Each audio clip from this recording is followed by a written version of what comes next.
Guys, mau punya mobil, punya rumah sendiri, liburan ke Iceland, S2 di Amrik? Gampang kok, asal ada duitnya. Ya iyalah, masa belinya nggak pakai duit?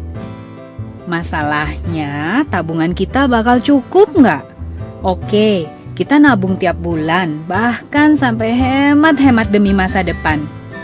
Tapi, apa 5-10 tahun lagi harga barang-barang masih sama? Coba deh ingat-ingat, waktu kita kecil dulu, harga mie instan sebungkus berapa? Harga minuman botol berapa? Dulu, gopek doang kita udah bisa dapat mie instan sebungkus. 10 tahun kemudian, sekarang 2.000 sampai 2.500. Padahal barangnya masih sama loh. Kok bisa? Nah, ini yang namanya inflasi. Harga barang terus naik sehingga nilai uang makin menurun. Efeknya apa sih ke tabungan? Misalnya, kita nabung dengan bunga 5% per tahun. Tapi dalam 10 tahun terakhir, rata-rata inflasinya 6,1%. Jadi, uang kita malah kepotong 1,1%. Rugi dong.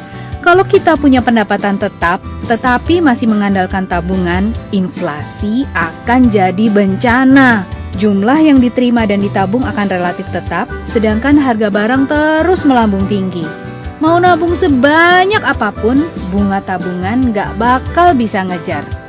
Nggak bakal cukup dong buat beli mobil, beli rumah, apalagi liburan ke Iceland dan S2 di Amrik. Sedih kan? Satu-satunya solusi untuk melawan inflasi jangka panjang adalah dengan investasi. Investasi adalah mengelola dana supaya menghasilkan keuntungan jangka panjang. Bentuknya bisa bermacam-macam, seperti mendirikan usaha, membeli properti, menyimpan emas, termasuk yang sederhana namun tetap menguntungkan adalah investasi di saham atau reksadana. Investasi di saham atau reksadana sederhana tetapi powerful. Kita bisa mengubah pendapatan linear kita dari kenaikan gaji dan lainnya menjadi pendapatan eksponensial dengan hanya investasi yang rutin. Cukup dengan menyisihkan uang jajan minimal Rp100.000 per bulan. Nggak susah kan? Soal keuntungan sudah terbukti bahwa investasi di saham dan reksadana secara jangka panjang itu lebih menguntungkan. Lihat saja grafik rata-rata return per tahunnya dari produk-produk investasi ini. Kalau sudah begini rasanya nyesel deh kita nggak investasi dari dulu-dulu. Kalau kita sudah mulai investasi sejak 10 tahun lalu untuk melawan inflasi tinggi ini, setidaknya kita sudah bisa mewujudkan salah satu mimpi kita. Tetapi, better late than never lah.